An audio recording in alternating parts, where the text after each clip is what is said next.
On today's episode, I am so excited to have Alex Black in the podcast studio. Alex is a HR professional. She's been in the industry for 18 years. She currently is at SIIT here in Saskatoon, and she's been there for 11 years and spent 8 of those 11 years, or the last 8 years, in people leadership. So I thought you'd be a great fit for the show because the show is all about, growing something and building something. And, for a lot of people, that's not a solo venture. They need teams, they need people, they need buy-in, they need, to build culture. They need to, especially, for us even, we're going through the weeds a lot and figuring things out, and a good team versus a team that doesn't click, could be the difference between success, like great success, or like terrible failure. So anyway, that's why I wanted you on the show, Alex. Amazing. Thank you. I'm really excited to be here.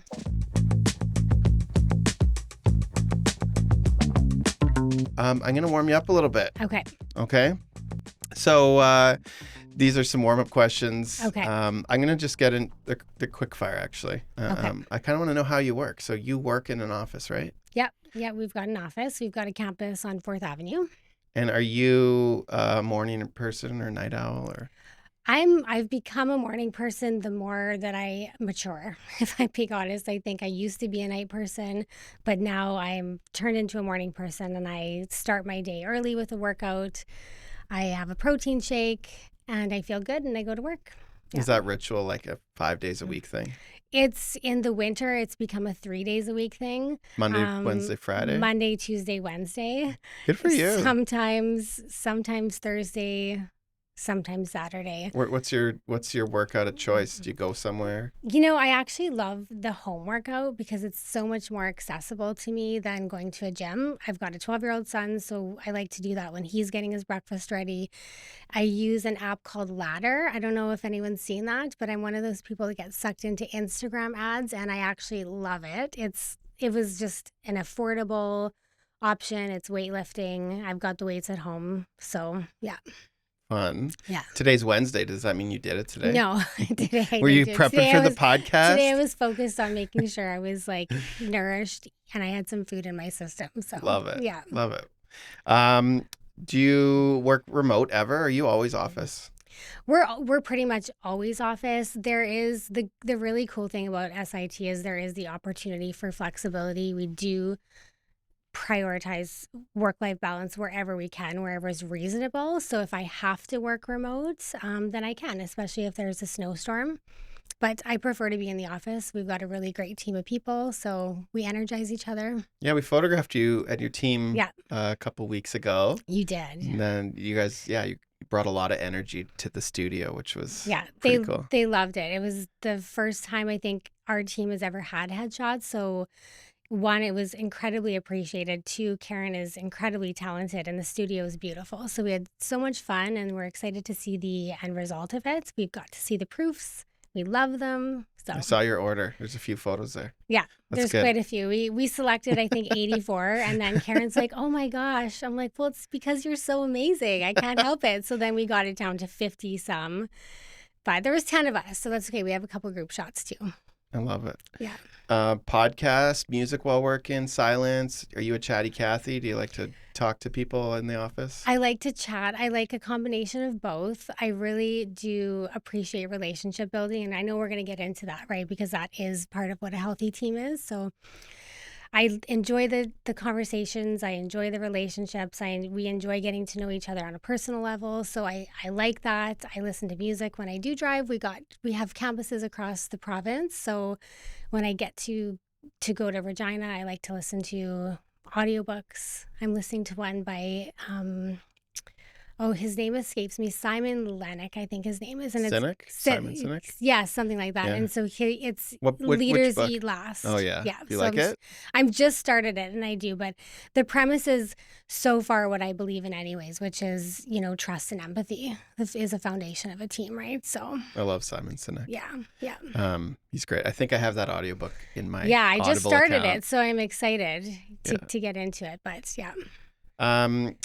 planning? How do you plan your days out? Like, I mean, I don't even know exactly what your days would look like as an HR professional. Like, Yeah. are you just going and firing everybody and hiring everybody, or You know what, doing talent searches? I Or actually love that you asked that, because one of the biggest misconceptions of HR is that that's what we do. That's probably the old school way of perceiving what HR is, but truly we pride ourselves on actually, building capacity in people and either bringing in subject matter experts for training or being that SME to support people in conflict management, performance management, that sort of thing. But my day, like I look at my calendar and it's SME? subject matter expert. Okay. Yeah. So whether that be in conflict resolution, crucial conversations, even, employee to their manager if they're struggling, we really like to build the capacity within the individuals. So yes, we have a whole admin side of things, and yes, we've got roles and responsibilities that we do handle certain parts of the work, like the recruitment and the performance management. We support that, but it's not all that. I look at my calendar and I'm just like, oh my gosh, I'm back to back for this whole month, really. But I've got incredible meetings with people that want to learn. So I've got some hiring managers. I've got one I'm meeting with today at 11 to talk about some performance management that he just wants to know how to get ahead of to support them better. So what role does you said 8 years in people leadership. yeah. Like, what does that support in an organization? So if you don't know, SIIT is a educational institution in Saskatchewan. Stands for Saskatchewan. Yeah, Saskatchewan Indian Institute of Technologies. Yes. Yeah, we're post-secondary geared toward First Nations learners, Indigenous learners across the province or wherever.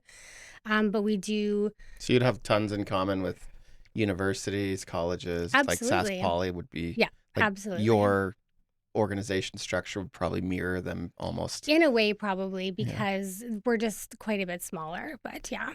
And then, so what role do you play? And I mean, we photographed your team. You have a whole team. Mm-hmm. And how many people work at SIIT total? So we roughly are around 350 people.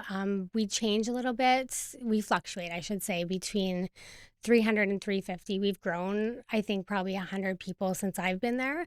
And the fluctuation is just because of programming, right? So we hire a lot of instructors, and a lot of those instructors are on term contracts. So we basically are there to meet the community's needs, to meet the students' needs. We get funding to run certain programs, but that particular area is not my expertise. I don't run the programming. So, But for 300 people, you need a team of how many? We've got a team of, I want to say there's 10 of us, including our payroll. Yeah. Okay. Yeah. So it sounds like a lot, but it's actually not. Well, it's not even like what's the percentage of that? That's like 3.3% of your team. Yeah. Of like the whole organization is HR to manage. Yeah. And that many people. And within that, and what do you do? Like, you're not managers. Like, they have these other parts of the organization have management and directors and stuff. That's right. So within HR, we have, like, I use the word SME, some subject matter experts. We all have our own areas of expertise. So we've got our office admin who looks after all of our employee records. I don't even want to list what she does, because she does so much, and we value her so much and all the work she does. We've got an HR analyst that manages our HR system. And then we've got an HR consultant who helps me oversee the recruitment. So we've got 2 HR recruitment specialists that do all the recruitment with the managers for those positions. And we recruit a lot for term positions when it comes to recruitment too. So if you were to compare this to like a sports team, what role does HR play? Oh gosh, I have no idea. No. I think I need to think about that. I would need to brainstorm that answer with somebody. I'm not sure I would know. I didn't grow up playing a lot of team sports. I don't know too much. Maybe I guess a combination of what's the rush? I'm so bad at sports. What do they play again? Lacrosse. Maybe like a bit of lacrosse and soccer. So just dodging, maneuvering. Oh yeah, if you were playing a sport, yeah. That sort of thing. Love it. Okay, so back into sort of like that role on a team. Mm-hmm. So every organization, you like, and 300 people is a lot, but then like, I don't know, what the U of S would be thousands of people, would it be? Thousands, Yeah. thousands, yeah. And then large corporations, I think FCL, so Federated Cooperators Limited. I think they have like 800 people just in Saskatoon. So Yeah. these types of organizations rely on your team to fill in the blank. Well, I think that that's like getting into the HR side of things, right? So I think every organization is going to rely on an HR team to do multiple functions. So you're going to rely on them to help you recruit, help you performance manage, help you pay them, payroll. But when you're talking, I know we've talked about the people leadership and that being one of my biggest passions. Every single organization needs the foundation of what that is, right? Which is relationships, which starts with trust and empathy, which is a newer concept in a sense. So do you find, like, if you do a good job, like as a people Mm-hmm. leader, like in that Mm-hmm. specific role, not just Yeah. like an HR professional, Yeah. but if you do a good job, what's the results if all your efforts work and you have a team that buys into your approach? Like what's like the long play? What's the short-term gains? If we have a successful team, to me, that looks like number one, psychological safety in the workplace. So when people feel safe, they're going to want to show up. They're going to want to be accountable. That's something I've always prided myself in leading in is developing teams that are self-accountable. They want to be here, so we don't micromanage, but we build their capacity up and the autonomy to a certain point so they feel like they know they're making a difference in their role.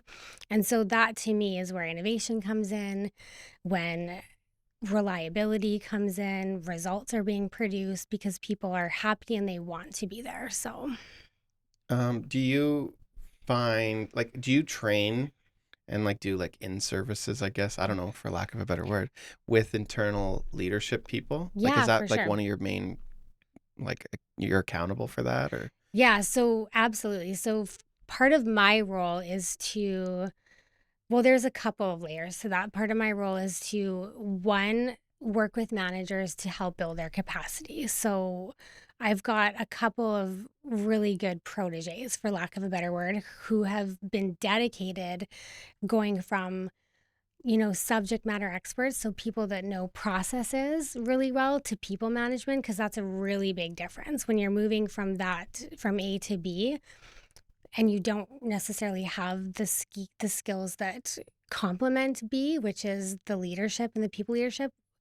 My job is to support that as best as I can. So an organization's job as a whole should have a people leadership strategy, and it just takes time, and every that's going to look different for every organization. So what we do is we try to equip them one-on-one as best as we can, while also offering them training wherever we can. So I do spend a lot of time coaching. I'm also a certified leadership coach, so I do spend a lot of time when they want coaching for healthy performance management and healthy leadership styles, because we talk about that old dated style of authority, top down approach doesn't really work anymore. Like, if you want more performance, you yell louder. Like, that's Yeah, the like old that style. doesn't, it just doesn't work. And I think that was in one point in time, it's what looked like would get you results, instilling fear in people, which actually is the opposite. And like, I feel like I'm going to ramble, but I took a really cool program through Yale. It was a women's leadership program.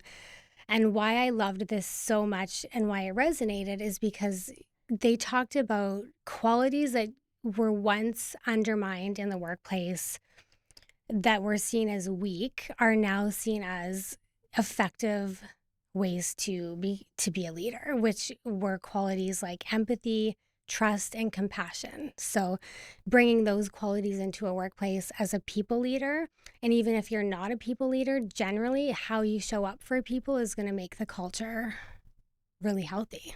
It's going to contribute. So do people, like, are teams like yours required to come to you a certain amount of times a year to go sit down and learn from you, like, or or like, I'm an eager person. Let's say Mm-hmm. I worked there. Yeah, I'd be like diving in deep. I'd be like, let's book a monthly session I with love it. Alex. I love it. I want to grow my skill because I want my team to be incredible. Mm-hmm. Because I always believe if my team's Mm-hmm. incredible, the results are just better, and Right. that's very fulfilling and motivating for me.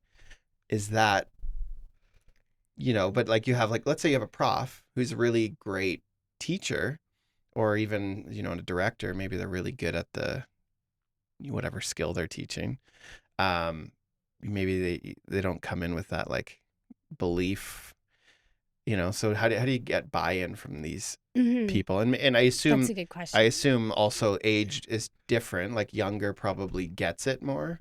And you can, if I'm biasing it wrong, tell me. But I assume younger people get the whole like you know like mental health is a newer thing. So like that's a huge part of my whole adult life. But Mm-hmm. if you're 50, 60, 70, that those are not things that were normal when you were Yeah. developing your skill set. So I For don't know. sure. Yeah. So the buy-in is definitely harder in different generations, I think.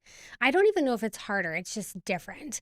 And it doesn't make I think I'll just clarify, people leadership is one of the hardest jobs I've ever had, the most rewarding, but it has a great deal of responsibility and accountability to it because if you want to do it well, it takes a great deal of self-reflection, and we can get into that. But I think your question was the buy-in. So there's no mandatory process, or there's no mandatory way for me to say you have to come see us, because it's not just me on my team. We've got a couple of other really qualified, incredible HR members that can support me in this, right? And in building capacity.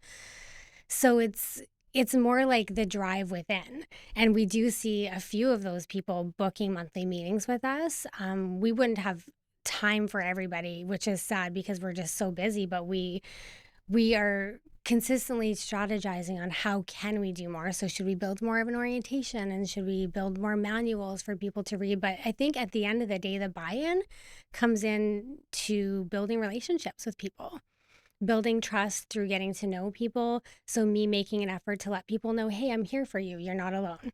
I recognize that you're going from this position to this position. So we set you up with some baseline trainings through a really good online program that we do have. But And that's developed by you, or like a nope, resource that's a resource. So that's you called, it used to be called HR Downloads. I think a lot of my fellow HR people out there would know it.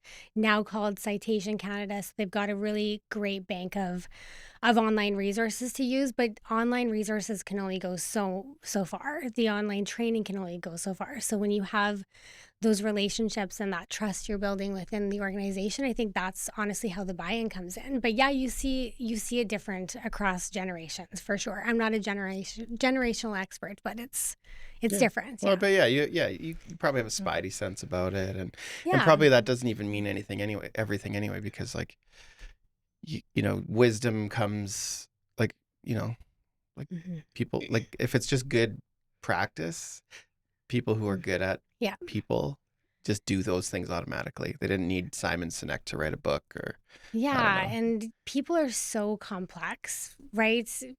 All of us are going to have different needs, and you talked about, I can't remember if you mentioned my disc background, but I We do. talked about it when we booked the Yeah. podcast, which I don't really. What does DISC stand for? So DISC it doesn't necessarily stand for anything, but it's a map. So DISC is a map of 4 quadrants that people are measured in terms of their baseline tendencies. So I facilitate this DISC training, which I really like because it ties into what we've talked about before or just now, which is how people operate.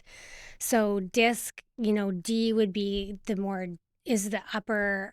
So I guess I'm going to stutter over this, but I'll do my best That's without my okay. notes. So we've It's a got, podcast. We got time. yeah, so it's got DISC is essentially measured in outward energy being either high or low in the first dimension, I guess. So high being on the upper part, so DISC on the left side. D would be more dominant, results oriented, driven, higher energy. To the right of it is I, which is more enthusiastic, upbeat, also, excited to get results done. And then on the lower quadrant is where you've got like the S, which is the supportive, softer in nature, not really liking to rock the boat, very even tempered, patient. And then to the left of that, you've got the C, which is conscientious, results driven through data and analytics. And so when people take this assessment, they end up in one of these quadrants, and some of them have mixed letters. And where your dot is placed on that disc map is what they call that circle. That also means something. But why I love that tool is because it's a neat way to share your tendencies and your baselines, because people leadership isn't always going to come natural to people, especially if you're on more of the D side, potentially, unless you have a lot of practice with it. So some people could be not comfortable with the fluff. We talk about a baseline of good people leadership really being relationships, trust, empathy, compassion. Not everyone's naturally comfortable with that. So it doesn't make them bad people. It just makes it harder for them to move in that direction. So when you're managing someone on the S side, which is softer, patient, it could be quite a challenge. So it's just why I like DISC, is it gives you a self-awareness tool to be able to look on a map. Okay, this is where I sit, this resonates, and this is where my team sits. And now I can see why we might not click in every way, but why we also work together really well, because we need all these skills. Would you recommend it? Like our team's 4 people. Would you recommend a small team Oh, or any team do it?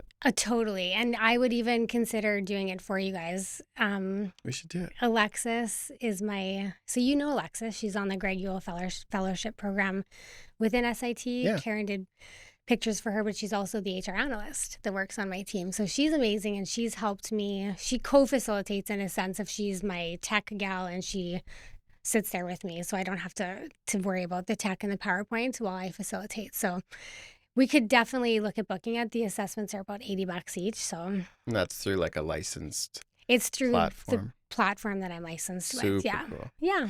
Okay, well, I'm very interested. I like stuff like that. I know, it's like really cool. I did a workshop maybe 6 weeks ago, and they had a speaker talking about Enneagrams. I don't know if you know what those are.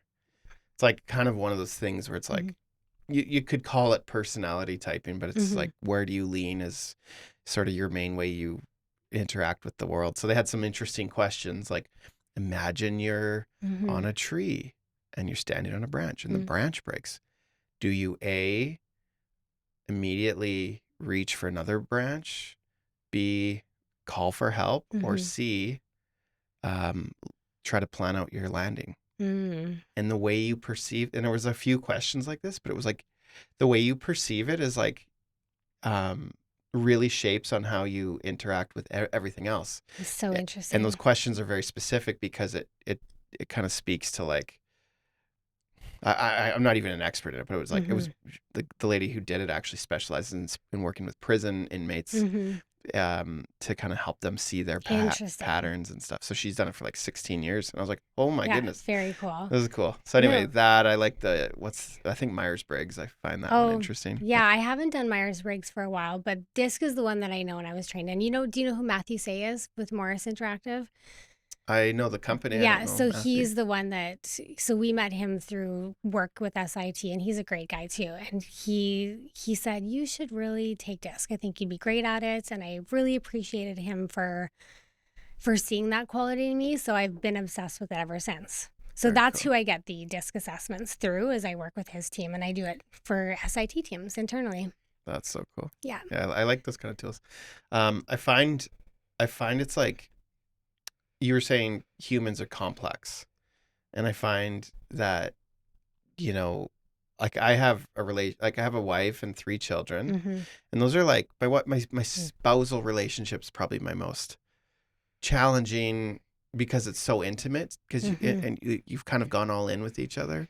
But then even with my work team, it's like it's borderlines as close to my family relationships. Like it's probably my second closest relationships, even more than my siblings or my It my does. my parents, you know. Well, it Um, does.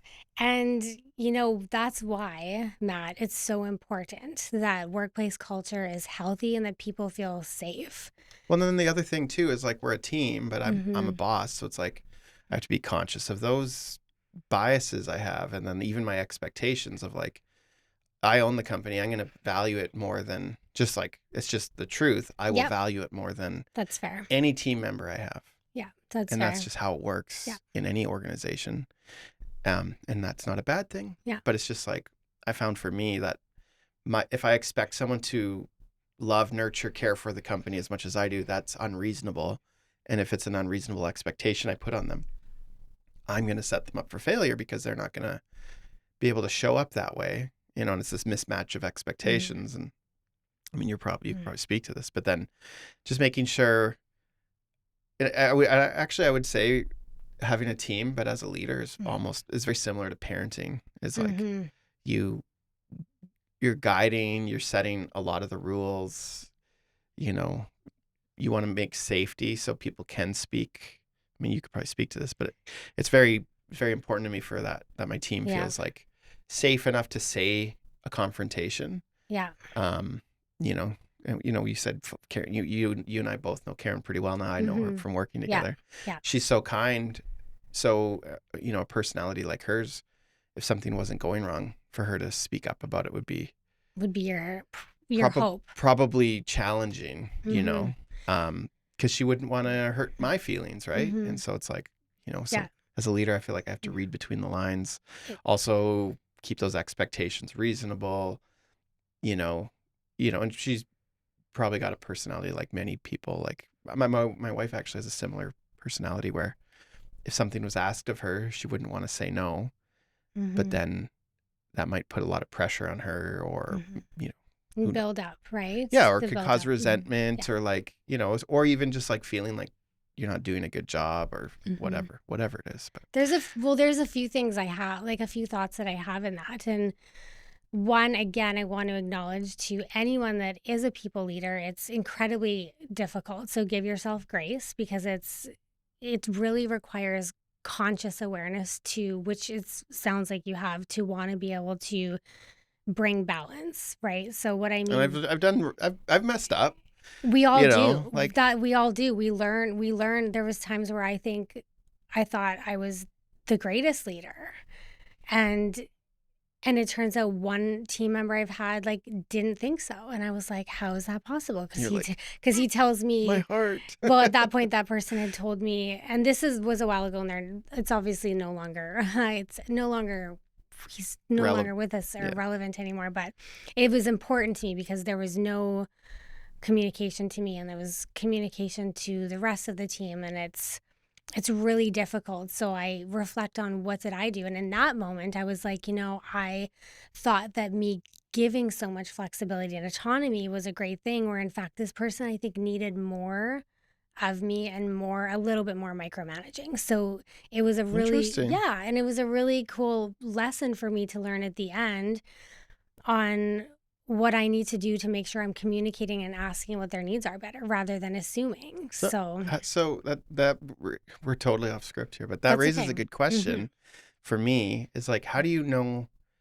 Like, how do you gauge and measure the the the quality of a leader? Like, do you go to their teams? Like, is there ways to because I would imagine any leader wants the best for their team. I could be wrong there, but wants the best for their team in the belief that that will in turn be the best for the organization. Hmm. Is that No, I believe that too. So what's your question exactly so I can make sure to answer it? um So there was a question. So how do we measure? Well, yeah, how do you we don't certainly don't go in and start asking employees, do you like your manager?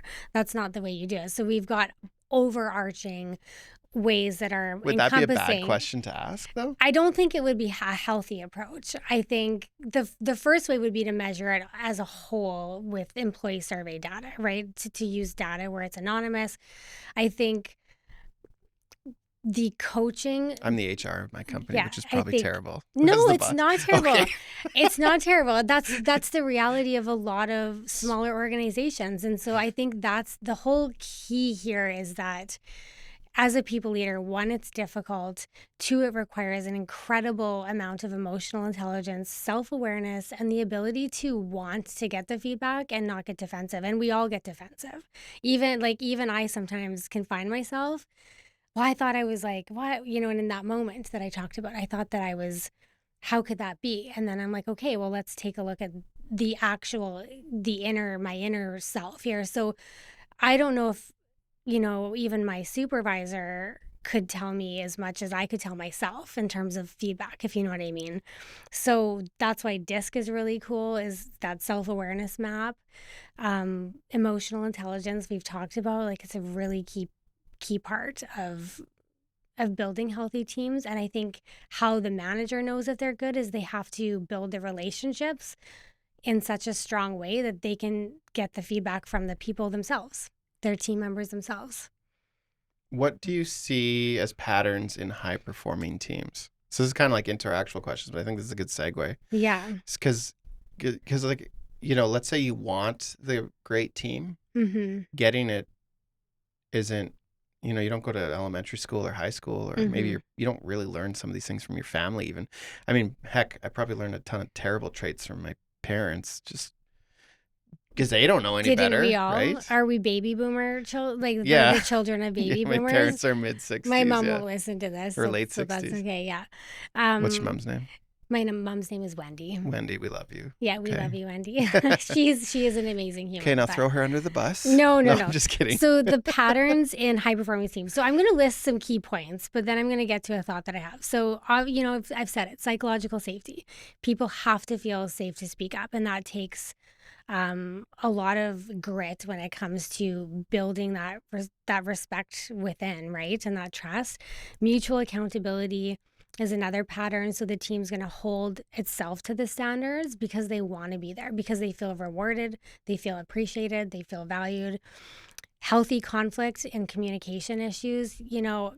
I also am I've got a mediation designation. So it's the QMed, which I've learned through the Alternative Dispute Resolution of Saskatchewan. It was an incredible program, and I value those skills because conflict can be a really good thing if you deal with it in a healthy way and allow each other to have perspectives back and forth, because everyone's perspective is going to be valid in their own way, and it's like coming up to a resolution. So that's a healthy pattern. A lot of people just avoid conflict, which Yeah, I find it's avoiding true. that eventually you can't anymore, but by leaving And it, it leaves things boil up and build Yeah. up, and And then it leads to passive aggressive behaviors that lead to resentment. And so what I was going to say is, I think the key question is, how do you actually get there is what it is. So the patterns are one thing, but how do you get to creating those patterns?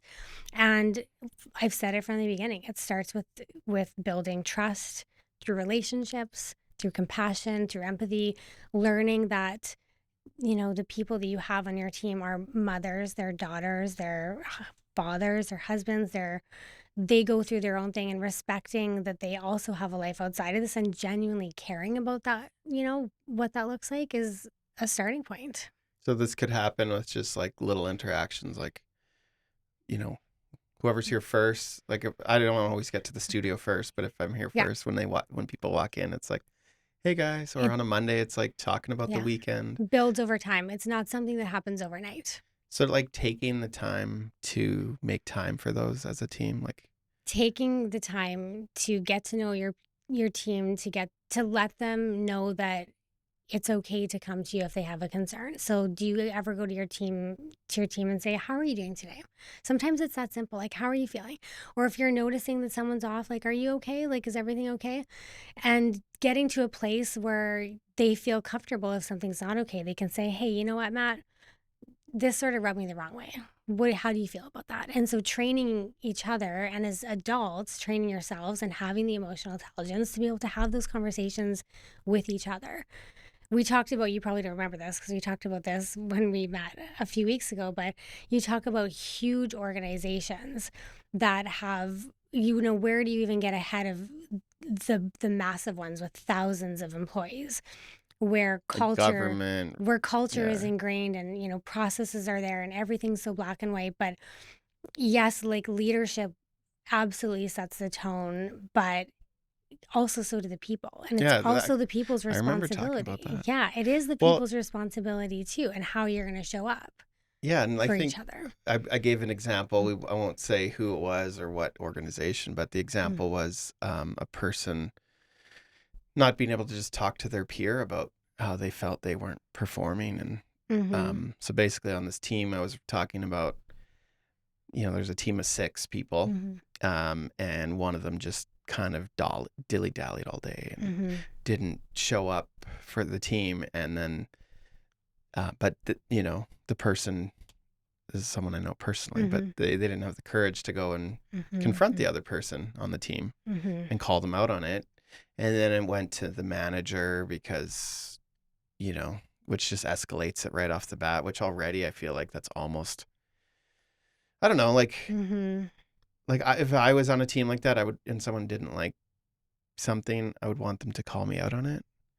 Maybe. I don't know. Mm-hmm. I don't know. But then it Yeah. goes to the management, and the management maybe doesn't handle it the way they thought they should. So then they went into a mediation thing with someone like a third party, and it was just like, and then it just Yeah. it just didn't seem like good culture. It didn't seem like, it kind of left the only solution of that person that we'll label that person as a misfit, leaving the team, and Yeah. it's like, And isn't it interesting how and this person who left isn't dumb. Like, this mm-hmm. person has training and like Mm-hmm. credentials and experience, and they would have the skill set to actually probably do an exceptional job and the passion to do it. Mm-hmm. But then this breakdown of Mm-hmm. um Communication. team, yeah, like the team, well, I would say the breakdown was the team was the breakdown. And then the person that I know personally felt like it was management's role to change that. And then Mm-hmm. when we were talking about, you were Mm-hmm. saying that it's the team's job as much as the manager In a sense, like, in certain ways. Like, yeah, in a sense. And I certainly don't like to overstep because every organization is going to have their own protocol and the right, lines of authority are important. But if it's as simple as, hey, this is what I've noticed. Is everything okay? This is what we really value about you, but this is where we'd really like you to step up or support. So it's a matter of one, I think, effective communication skills, which can be hard and it's a trained skill to have. So if there's a foundation of effective communication and a foundation of high emotional intelligence, I really think those two can complement each other for a high functioning team. so then, and there's lots of organizations that would maybe have similar, probably they're the older establishments. Mm-hmm. You could talk about, like, let's say a teaching, like at a school or something. Maybe Mm-hmm. you don't want, I guess what I see is like, you don't want other teachers, this wasn't the realm it was in, but Mm-hmm. you don't want teachers ganging up on one other teacher, and Mm-hmm. this, breakdown or almost a mutiny. And I guess like, Yeah. yeah, like how do you like how does an organization take a first step to start changing that? Like, would they want to set up like better training on how, like, just educate their teams? You said it's a train thing. Educate the team on Mm-hmm. how to do it. Maybe have a person like you, like, not the manager do the resolution, but Mm-hmm. like, yeah, we Yeah. got Sally in HR. She handles this for all of, let's say it's STF or the Catholic School Board or whatever Mm-hmm. domain it is. You go to them, and then they'll sit down, and then you learn how to like build the relationship. Mm-hmm. And then, part of it's very anonymous for all sides. Maybe the manager doesn't even know, Mm-hmm. but it's just a way to get, Yeah. I don't know. Like if it was me, I would have a desire to have a good relationship with everybody, and then we're talking about leadership, which means a lot to me. And maybe if I had a different job, let's say I was a teacher or something, then maybe I just want to be not an official mentor to the other teachers, but like if I was a teacher for, let's say, 20 years, and someone's like third year in, and I'm noticing things, wouldn't that be good to have an unofficial sort of mentor mentee Yeah. role? Like, I don't know. Yeah. So, I mean, the initial question you asked, what comes to mind is it's a beast of a question. How do you change organizations that are so ingrained over decades and decades of culture? And to me, that question comes with a high level of responsibility associated to it, because it's not something we can fix in this conversation. But I know what I know, and I'm sure there's listeners out there that have really good input and thoughts into it, right? But I think, you know, at the end of the day, it does start with the top, right? It starts with the expectation of the top. So how the top models what they expect and how they also treat their staff and how they treat it. And so you can start implementing competencies. That's what we have at SIT. We've got core competencies that we expect of everybody. And a couple of those one of them is relationship building, which places emphasis on the people. So I don't know if I can answer that question, but I know that you can start ingraining and implementing some expectations, but you do have to model them. And it can take decades of training and supporting people's well-being so they feel heard. Sometimes it's about people feeling seen and people feeling heard. To me, it really boils down to how people are feeling safe in the workplace, right? And it's a hard one to navigate because some people's safety in the workplace is also their own responsibility. Like, are you showing up with that emotional intelligence? Are you showing up and giving back what other people are giving you? And are you showing up, having a bad day, so you're going to gossip about this person? Well, that's not contributing or productive at all. I love gossip. Yeah. Is it terrible? It's bad. The tea. The tea. Well, if it's harmful to others, right? It's No not one's gonna good. know. Yeah. We got to do it behind their back. Right? See, no, I know. But it really is, like how people are showing up for each other too. So if you can't change the framework of what's currently happening, like how are you showing up as an individual for your team? Are you comfortable providing feedback? Do you have effective communication skills to talk to a colleague? That's baseline. And then are you also willing to have the feedback yourself? Mm-hmm. And are you willing to go back and forth in a healthy way to resolve it? Yeah.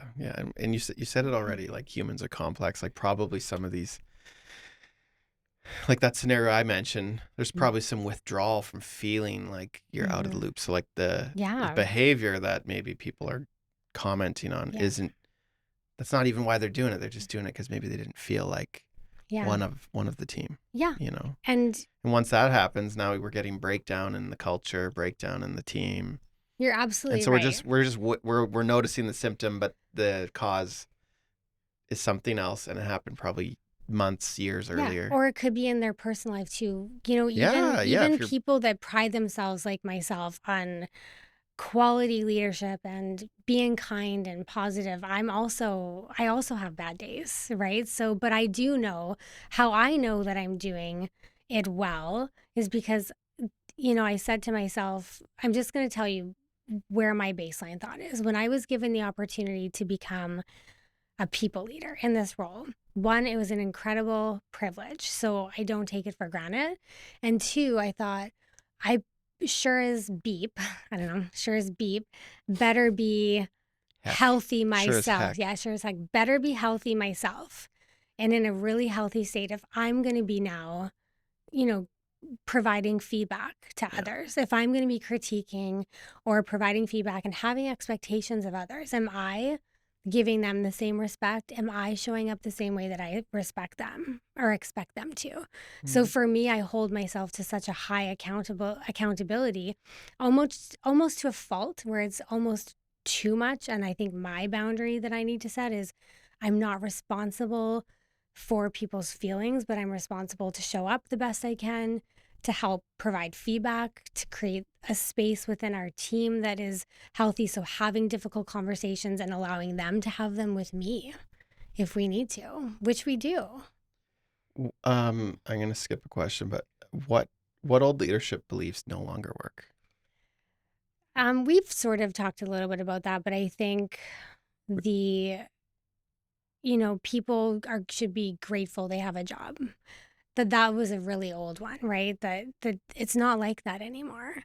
Yes, I'm grateful I have a job. Am I? Yes. But that's not how I go in and be like, you're all grateful. You should be grateful you even work here. In a sense, well, yeah, it's like, yeah, if that's the attitude, then it's like so I can use you as That's much or right. whatever. Like, oh, I can ask you to stay. I can ask you to come in. I can ask you to miss your kid's baseball game or Yeah. whatever. Yeah, the command and control type of leadership, it just it's not effective. I think you still see it sprinkled throughout, the world and types of authority because that's what people know. And maybe in some industries, like when I walked past a construction site, I was like, oh my God, like I cannot believe the way they talk to each other. But I guess that's a part of culture norm. But is that good? Is that okay? Do we Yeah, and want is it do we changing want or? them to be able to talk to each other like that? I don't. Like if my son ends up going in that direction, I don't want You know what? I him. had I had a I don't know if you'd call it a blue collar job, but whatever. I don't like that label, but Mhm. I worked a job early years, like Mhm. I think I was 19, and it was a construction job. We were doing like water and sewer Mhm. work, and I ran Yeah. some heavy equipment, and I was in the trench, and I was always picked on because I was the new guy, and I was definitely not as strong, and like Mhm. I didn't have a hustle in me. I just didn't get it. Like I was just a kid, basically, like Mhm. the way I think of it. And I Yeah. remember just like hating it, and then like it led to like me, like I don't know. I just like it was very like depressing to me, the whole Because of the way you experience. were talked to and treated probably on those sites Yeah, or and like sometimes they'd be nice, but just like the baseline was just like total. People were very rude and like yeah, see, I don't like that. and yelling and And why you does it just and then you just feel dumb and you're like, okay, well, it doesn't feel good to feel yeah. dumb. And to me, like, why does it have to be like that? So it's, on one hand, it's like I don't want to make an excuse for this industry, but it is different in other places. But why? Yeah, Why does it have to be that way? Why do people have to talk to each other that way? That's actually shouldn't be okay, yeah. in my opinion, because, we talk about. I know that you have the question, and we've talked about later on about risk, but high level overview is it's incredibly risky too. You tie you tie back those sorts of behaviors to harassment complaints and human rights complaints and Actually, yeah, I would actually go. and do people know their I rights didn't even think behind I could that? have said anything because, That's right. but my fear would have been like if I talked to the boss, like he's not going to do anything, so why say And anything? I that's felt not silenced. okay. See, and that is unfortunate Not that that I'm not a exists. victim Yeah. to it. It was fine. It was No, like a but you don't 3 month have job, to but justify it, yeah, Matt. If you felt that's the thing. If you felt a certain way, you should be allowed to be vulnerable with that. Like that was something that obviously impacted you. It wasn't healthy, and that's what happens. yeah. And that's what I'm passionate about avoiding. You know what would have solved some of those problems? Mhm. Just better training. Yeah. Experience. I was Yeah. like fresh, Yeah. and then but also when you're the new guy at a construction job, there you're Yeah. on like the go get the board stretcher. I mean Yeah. that I'm making a joke there, Yeah. but you're kind of Yeah. at the you're doing the like grunt work, the low Yeah. level work, Yeah. and but then if you don't do it well, Yeah. it's like, well, how am Yeah. I supposed to know? Well, and that's another piece to add to it. So it's, we just need employees to comply. That's another outdated Yeah, thought. That's not the way it is. We should be allowed to have input and people should be allowed to express their ideas, especially young people. When you think about younger kids going into industries, they should be allowed to express their ideas and feel heard. And if they don't use the ideas, that's okay. At least they've been able to learn from their suggestion, at least, right? yeah. Well, and I imagine, you know, like so many of these skills are just you learn through life, and the bad experiences, they're the ones Mm-hmm. you well, I probably learn from the most. Like, oh, I definitely don't want that, or Mm-hmm. like even that experience. Like, I don't want that for Yeah. my team. Yeah. I don't want someone to come in here and feel like they're getting beaten up emotionally every day. I Yeah. don't think that would fly anyway today It in wouldn't. Yeah, 2025. if people knew what their rights were, for sure. But But one more thought that I want to add to this, because I think you have a lot of entrepreneurs that listen to this podcast too. So even if you just have, it doesn't matter if you have one employee versus 10, the concepts still are the same, right? Trust, compassion, empathy. And my message to any entrepreneurs or new people leaders is, or even seasoned people leaders, is you're really creating a brand at the end of the day. How do you want people to remember you by? Do you want to be remembered by somebody that cared about them, that was compassionate, that was also able to get results, that was results driven, but we did it together? yeah, What's your brand as a human, as a leader? That's some of the messaging I do in my leadership coaching when I work with managers. how much, we kind of talked about it, but um, I'll share a little bit of a Mm-hmm. story. My mom passed away this summer, I'm so and sorry. yeah, it was definitely like a weird feeling as a business owner because Mm-hmm. my business didn't stop. If you had a Yeah. typical job, you get your bereavement and time off. Mm-hmm. But then our team like showed up for me, Mm. like Melissa's on maternity leave, and she's like reaches out to me, and she's like, if there's anything you need to shoot, or if you can't shoot that wedding or whatever corporate job, just let me know. Like, just like there to help out. And Karen and Darcy, the same I love same that, thing. Matt. See, that in itself tells you what kind of culture you've created. Well, and like for me, that feeling of like my team had my back, it's like, Mm-hmm. I don't know, like something like that was a pretty profound moment. And just to have, let's say that's a result of having a good team. Like They I cared felt, about you as a person. At the end of yeah, the day, you weren't just their boss, you were a person that lost their mother. yeah. And And so, that's what I yeah, mean. and I was definitely not functioning at full Mm, capacity. My yeah. brain, it was probably like the Mm, first 2 months I was just like, you're dealing with a lot of things logistically. I yeah. have siblings as well who were helping with some of those pieces, and Yeah. not only is it a tough time, but it's like also like I need to pay my bills, I need to pay my Mm-hmm. employees, I need to pay my lease, I need to do invoicing, all these Yeah. things. And it was like but where my team could show up for me, they did. And I was like, Mm-hmm. ooh.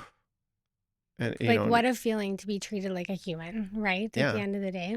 even though I'm a boss, like they Yeah. you know They cared about you as a person. yeah, then And so Melissa, you do the same for them, I, right? I That try to, remember that, yeah. right? Remember that Karen's a mom and she's got Noah at home. And Yeah, yeah. So yeah, like, and even my team, and that's like a thing we have too. Like we're talking about being mm-hmm. empathetic, and to me, I kind of view it as like what's reasonable. Like, if we have a shoot, but it's your grandma's 60th or 80th birthday or Mm-hmm. whatever it is, Yeah. That shoot Yeah. can be done by someone else, or we can reschedule it. Mm-hmm. If we're just, but because we do that, then it's like, oh, we had a Mm-hmm. dinner planned, but you know, Yeah. because those things are hard to put into rules, Yeah. like, I don't know, I'm kind of off track No, here, but you're like, not. And what I wanted to say, the reason I'm looking at my note is because it reminds me too. And I think I briefly mentioned it earlier, but when we talk about what no longer works, like there's a big difference of being a subject matter expert, somebody who knows the processes really well and who's really good at it, going to now overseeing that when you're overseeing people. And so if you're still carrying the same qualities and the same behaviors and no change in behavior in terms of now you got to think about these other people, what works for them, what makes them tick, what kind of feedback do they like, how do they like getting feedback, what's effective for them, and everyone's different, so it can be exhausting but rewarding. But that's a big problem, and we call that a leadership gap, and it's a thing, it's a self-awareness journey. And it's a journey that people have to take to realize that, yes, you're so good at this, but now you're not only doing that, but you're looking after people too. I thought of another little example on Yeah, let's that, hear it. like, reasonable part. For me, it's almost like I want their family to like that their partner's in the role. I want their kids to, Mm. like, I'm Mm-hmm. like I view sort of our company as making careers for people to build a life on. Yeah. And so if you're unreasonable all the time, then everybody's got a partner on our team. And actually everybody has kids too. It's like, well, if your job takes over your life, then the partner hates it. And then, Mm-hmm. you know, how's Yeah. that sustainable long term? Like, I'm going Yeah. to lose key people who are our team's pretty Yeah. unique too, where it's like, you Mm-hmm. don't just go find people who are Yeah. really good at what we do Yeah. easily. It's not just like, It's not. you don't go get That's a degree for teaching. Like, it's not like being a teacher. Not that teachers definitely have skill ranges. Like, mm-hmm. there's exceptional teachers and teachers who are very qualified and skilled, but like they're not like the movers and shakers. Mm-hmm. But yeah, our team is like, Yeah. I want their families to Yeah. like it. I don't want the kids to be like, where's dad? He's been gone Mm-hmm. every Saturday for the whole summer. So like we have a thing where it's like 2 Saturdays Oh, see, in a that's month awesome. is as So much as we'll do, or 2 evenings a week. And it's besides like we shoot weddings on the weekends in the summer, and even then we try to keep it mm-hmm. reasonable. And and the evenings 2 a week, but we don't even have to exercise the evenings like super often. Mm-hmm. And then also the grace of like, oh, you need to leave early. Oh, your kid's having a play. Like I actually grew up in a household where my dad worked shift work, and if that was his hours, like he worked that shift. So if Mm-hmm. your school drama class was that Wednesday night Mm-hmm. and he worked, well, then he's not coming. You You know. know, I just read an article. I think it's the mayor, I don't know what they call them, the leader in Finland. She's a young woman who is trying to push forward a 4-day work week and less 6-hour workday or something like that. Don't quote me exactly on that, but it's quite a bit less. And you see in these countries that are, I guess, a little more progressive, for lack of a better word, balancing that and really taking, I don't know, what conscious awareness of the impact of like how productive are people really when they're working so many hours and they don't even get a break, right? Mm-hmm. But I also listened to another podcast and I had this conversation with my friend and my colleague Erin, who you met. She was here the other day too, where work-life balance doesn't just have to mean the time off. It can be building relationships inside. So having coffee breaks, and do they have to stick to 5 minutes here and there? Some organizations are going to be a bit tricky because they've got black and white rules, but where Yeah, you if you can run a be production flexible, line, then you need where people you at, can be flexible, the work-life balance can come within the organization as long as people are accountable, yeah, right, and not taking advantage of it. yeah, Yeah, well, good for you. I think what I would call that is conscious awareness and being really aware of people being human, being a yeah. mother and being a husband. Yeah. Another thing we do, I'm not trying to pump my own tires, but it's like, I'm speaking to this because I think entrepreneurs might feel this, is like if a Mm-hmm. client comes to you with an urgent request, doesn't, and especially if you're a solopreneur, you might feel like you have to do it, let's say last minute shoot or get this Mm-hmm. thing done by a deadline. And one of my roles I see as a leader is protecting my team from that. Like we don't Absolutely. charge people for rushed work, but we don't, Mm. like, I can't think of an example where we've stayed late to finish something because Mm-hmm. like you've probably heard the phrase, we're not saving lives, Mm-hmm. like I'm not. Yeah. This company does, I think, very meaningful work, but Mm-hmm. it's still like, if it waits a day, does it matter? Yeah. Like nothing falls Yeah. apart. And then that's part of our rules too, of like Yeah. even just how we produce our work is like, we're okay being late on a project. Mm-hmm. We're pretty productive and pretty efficient, but it's like, we also have a rule, like if we aren't proud of it, it doesn't go out the Yeah. door. Yeah. No, that's really good. And we, Yeah. in all of our contracts, it's like, we meet our deadlines almost every time, but you'd be surprised, even our clients will make a deadline. And then we have a goal. The ball in your court kind of whatever analogy. Yeah. Our goal is always to keep the ball in our client's court as much as possible. Mm-hmm. So like, we do a headshot shoot for you, get you the proofs soon. Mm-hmm. And then we'll bug you. We want the project wrapped as well. But like, So do we. as long as you're not waiting on us, that's a goal. Yeah. And then, but if you come with the order on a Thursday at 4 p.m., Mm-hmm. I need the headshot for this bio I'm doing For Monday. for a speaker thing. Yeah. If we can do it, we'll do it, but we're not going to stay late. Mm-hmm. But we'll be like, hey, first thing tomorrow. And then obviously, I said already, we don't charge rush fees or anything. Yeah. But like, we'll try to be accommodating. But then it's funny, our clients will make deadlines and then they'll be the ones delaying it. Oh, you know what? We need some more edits. Actually, the end of November, we actually just had this happen, but it was like the end of November is when we need it. Mm-hmm. So we had a first draft early November, like 4 weeks to Mm-hmm. finish something. Yeah. It's pretty good. And then it went on another like 3 weeks. And then it just shows like, like we don't need to be so locked in. Like, and then productivity too. Like why does it all have to be such a grind? We all the time. We try to do our productivity based on like, I think in an 8-hour workday, 6 hours of actual productivity is reasonable. Mm-hmm. Because that gives you 2 hours to chit chat about the weekend, to talk about the new idea. And those moments where you're just dreaming and building ideas and chatting, they're not even like official meetings, but it's like, the best type of collaboration. Yeah, That's what we do too. Darcy comes to me and shows me a cool tutorial or a new piece of equipment, or Yeah. Karen and I chat about social media because she's working on a new project, or, oh, we should do this. And then like all those little interactions. Then when we go to do the work, is like, we have those ideas in the back of the mind. And when we're ready to like plan a new project or idea, it's like all those little pieces that aren't technically billable to a client. Some organizations might even call it wasteful. You know, we're using it to grow our team. Plus, it makes the job. It makes the job so fun. And that would be an example to me of the outdated practices, is the ones where they call it wasteful, because that's to me where you get the most creative. You're not only relationship building in those times, you're building trust, you're innovating together. That's the type of productivity people want. And it's fun. Yeah, right? it's fun. Yeah. And then you're human, and then you can have fun and enjoy life. We laugh so much in our office. We've got the best team. You do have the best We team. do have the best team. TS team's pretty good too, TS though. team's amazing. You know, SIIT in general, I'm going to say the best organization I've worked for. I don't even know if anyone's going to listen to this, but I will say the best organization I've worked for ever. I never even want to leave. It's family. It cares about people. And it does start with my leadership too, right? Like, it comes from the leadership that I report into, is they value the same things. And so without that, you can't co-create together. So I love it. Yeah. That's good. I think even sharing those experiences, like,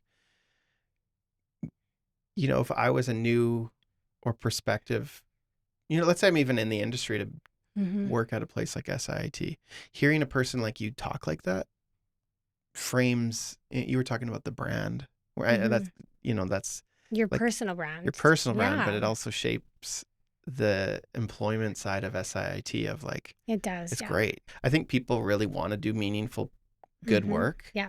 And, you know, maybe this is part of what you've been talking about, is like that attitude towards your work. It's like, and if you own And it a little bit, towards others. yeah, like you own it, like you make your coworkers, Yeah. you just have a good time with your coworkers when it's a busy day and everybody shows up together, whatever job you're at. I mean, those are some of the best days. I mean, those are the days that fly by. And then just learn to learn each other. If someone's having a bad day, learning to not take it personally, and learning to have like a healthy dialogue, or learn when people just need to be alone for a bit, and that's okay too. And buy your team some donuts, bring a coffee, buy your manager. We do that a lot. Yeah. Yeah, we do that. Show some gratitude. The gratitude is at SIIT is there, you know, and in any organization, including SIIT, no place is going to be perfect, but it's just the whole fact of that we've got leadership and people that want to get to a place that listen to people and that put the people first. That's important to me. But then again, emphasizing that it's, you know, the people's responsibility to also show up. It's not going to just be the sole responsibility of any supervisor or manager or senior leadership. It's how you're going to show up in your day for yourself and for your team. If you don't like your supervisor's work style, what's your role in that, you know? Well, it's funny too, if you just build a relationship with someone you have a bit of friction with, all of a sudden things are a little easier. Like, let's just have a conversation and talk it out. Buy them a coffee. Like, what a concept those is, just to communicate. Yeah, ask your manager how they're doing. I think those can be lonely roles too. That's a whole nother podcast. Sometimes I do cry. No, it can be a lonely world. I think not just in my own role, but I think about my supervisor. I think about the president's role and how lonely it can be, because it's very demanding and they're caring for others all the time. And then the weight on their shoulders. Yeah, it's a lot. And so thank you to them is incredible. And my team's amazing. I'm grateful. I just got a birthday card and they all signed it. I took a picture of it. I'll show you after. I'll brag after, but it meant a lot to me because we do these words of appreciation for each other every year on their birthday. So we all say something, and what a lovely, beautiful tradition. I like that. It is. And I want to steal that. You should steal it, because I'm stealing it. Because not only did it make me have water come down from my eyes, but I was genuinely That's a way to touched. say crying. Yeah, I like that. I'm okay with saying crying, Moisture but came out of my yeah, eye moisture. sockets. I don't know what happened. It was incredibly meaningful because I genuinely know these people would never just say this to me unless they meant it. They're very authentic people. That's another thing, authenticity. It's okay to be who you are. You're allowed to be. That's what I say in DISC too, is I'm just diverting a bit, but DISC is not about self-awareness to change yourself. It's just to learn yourself and to learn about how you could maybe flex a little bit more, be a little bit more flexible. And I believe I have a bit of a philosophy about just humans and their behavior. I believe everybody's got some magic in them. agree. I love that. And Yeah. and it's like I think a goal of a great team or leader should be to help those people unleash that magic, I love it. whatever way that is. And I believe that's possible in many roles. Like I have the luxury of doing something I like really love and get to do, but I'm still sitting at my desk doing invoicing, scheduling. You know, what we're doing now is like, this is fun for me. I'm a people person, so this is like fills my bucket. Yeah. But like, I don't need every moment of my day to be just exceptional and magic. And I think the same goes for everybody. He's like, just if people get to shine their magic just a little bit once in a while, maybe it's a little bit every day, maybe it's a few times a month, whatever it is. I'll give you one example. We should probably wrap up soon. Okay. But we had our Christmas party, and Darcy on our team used to be a bartender in Vancouver. And we went to Primal for supper, and then we came to the studio after for we had some entertainment, and we did a little photo booth. And then I asked Darcy, I was like, could you make some drinks? Like, everybody loves a good mixed cocktail. And he's like, yeah, I could do that. And then when he came up, like when we came to the studio, he had mixes, and he had the shaker thing for the ice. And I was like, you want me to bring my ice maker? And he's like, no, I already made all the ice. It's in my freezer in bags. Like he made and prepped ice. So nice. And his wife later that evening told me, thanks for asking him to do this. He loves doing it. Aww. Like, and so he was showing like a little bit of his magic, and he was having a blast. And our entertainment was a magician who's one of our clients, and he was mixing drinks for them, and just Darcy. You're making me think of an espresso martini. My friend. He made a laminated menu with the drinks that he designed and printed. I could do that. It's only 11. Oh my gosh, it was so good. Friday at 5, espresso martini is happening. Yeah. But back to your magic, I love that, because that's the result of having a healthy team, is when you can bring out the magic in people, when they feel safe to be authentically who they are, right? And people love to serve others in their magic space, whatever that is. I love that, Matt. Totally. So I don't know. So but you can't know what that is until you build a relationship. You'll stumble. I mean, I didn't know that.